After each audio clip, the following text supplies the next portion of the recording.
Good day, everyone. Welcome back to our channel. Today, we're diving into a natural remedy that's been used for thousands of years across various cultures, castor oil.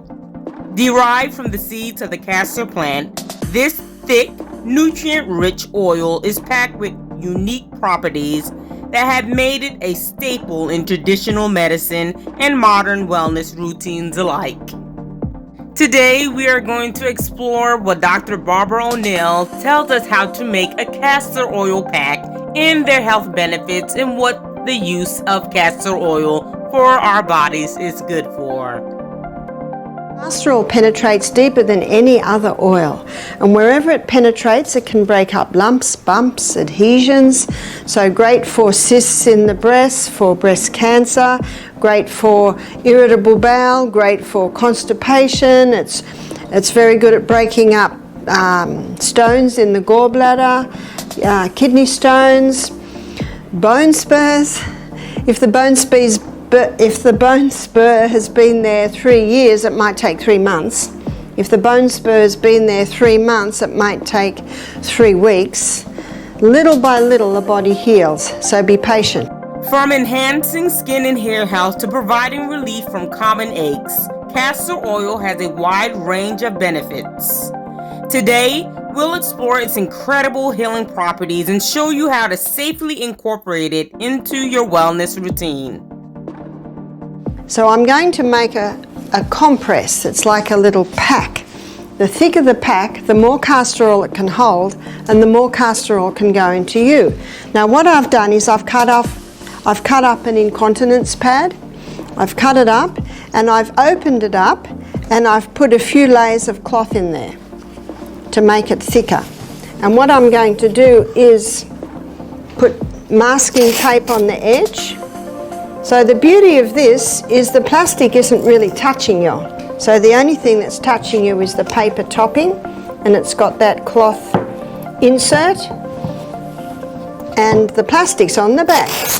And the plastic is really just to protect your clothes and stop oil going everywhere, which you don't want. So I'm just going to seal those edges. And then I'm going to put the castor oil on. Now the reason why I'm doing this first, so there we have our little pack. Now to secure that, I just staple the edges.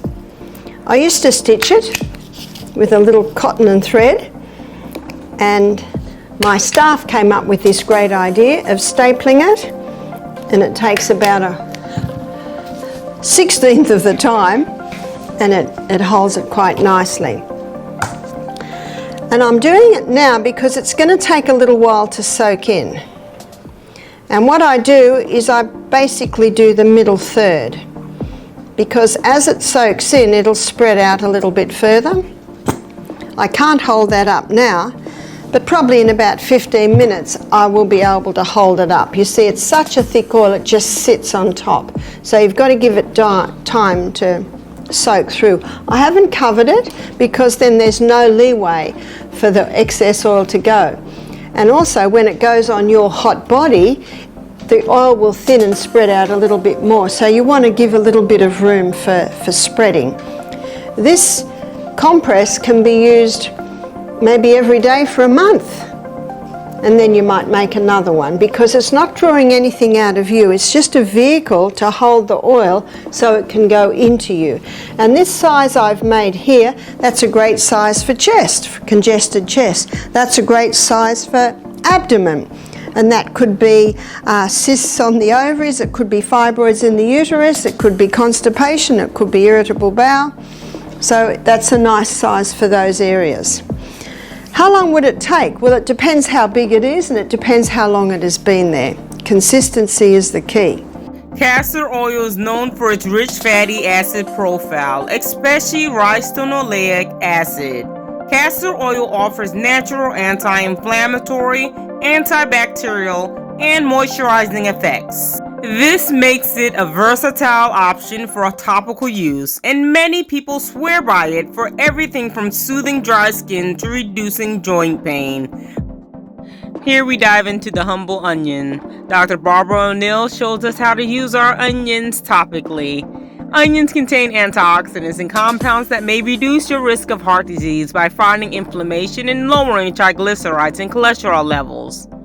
They contain a large amount of quercetin and a flavonoid, antioxidant, and anti-inflammatory that may help lower high blood pressure. I put onion compress. I have since learned that you can steam it and squeeze it. And if you squeeze it, you'll get a few drops of juice out. This is when it's hot, and it'll be boiling hot, but when the hot juice hits the spoon, it'll go a nice temperature, and you can put that in the ear. You can even use, one of these little soak it up and squirt it straight in the ear. The other place that you can use a cooked onion is for a boil. A lady told me about this. She had a boil on her back and she told her friend, and she said, we need to cook up an onion. See, an onion is a drawer. And she put the onion straight onto the boil. Obviously she waited till it wasn't going to burn, but it was still quite hot. And then she put that plastic square over again. If you don't want plastic on the skin, and I can understand that, you can put a wool there because wool will insulate. And then she taped it on. And she left it there for 24 hours. And when she took it off, everything came out. She said she's never had a boil resolve so quickly. So what the heat does, it draws it to a head, and the onion's drawing it to a head, and then it all comes out. She was very impressed. So the cooked onion can be used on an earache, and the cooked onion can be used for a boil.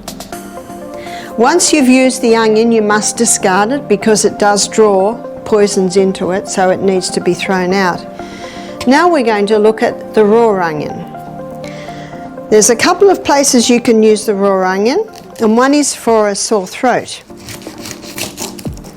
So for the sore throat, you finely slice the onion into a few slices. And what we do is, if the sheets get old, you just tear up the sheets. And then you put this sliced onion on the cloth, and you fold the cloth over, and then fold it back over. And then that will go around the throat like that. And then you can wrap a scarf around it, nice woolly scarf, and you can go to sleep with that. And it'll bring relief to the sore throat. I think we all know that when you cut up an onion, you're likely to cry. Is that right? So that's a clear indication that that onion juice is very good at breaking up mucus on the chest, in the throat, in the head. And what I'm going to do now might surprise you. I'm going to put the onion on the bottom of the feet. So why do we put the onion on the bottom of the feet? We put the onion on the bottom of the feet because the bottom of the feet, or the feet I should say, are a reflex for the chest. And we're going to put the onion on the bottom of the feet for if someone has a bad cough in the night. And I'm going to use a plastic bag. Now at Misty Mountain we buy boxes of starch bags, so they're made out of starch, and that would be the best. Now if you don't have starch bags, you can certainly use a cloth. So you might use a cloth, put the onion like that, and put it in the bag. And then what you do is you put your foot on the onion like that, and then you twist it around and put a sock on. So the bottom of the feet is touching the onion. And then you put a sock on and it holds it in place. How incredible it is. Not one more cough for the whole night with the onion on the bottom of his feet. So that's great for a night cough. Now I'm going to show you how to make an onion cough mixture. And the onion cough mixture is a very simple thing to do. You chop up the onion and then you layer it in a jar with honey. So we're going to chop it up small. course, the smaller the better, because the larger surface area you'll have.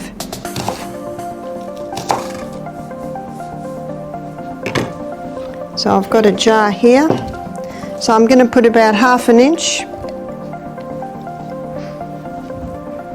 in the jar, and then you drizzle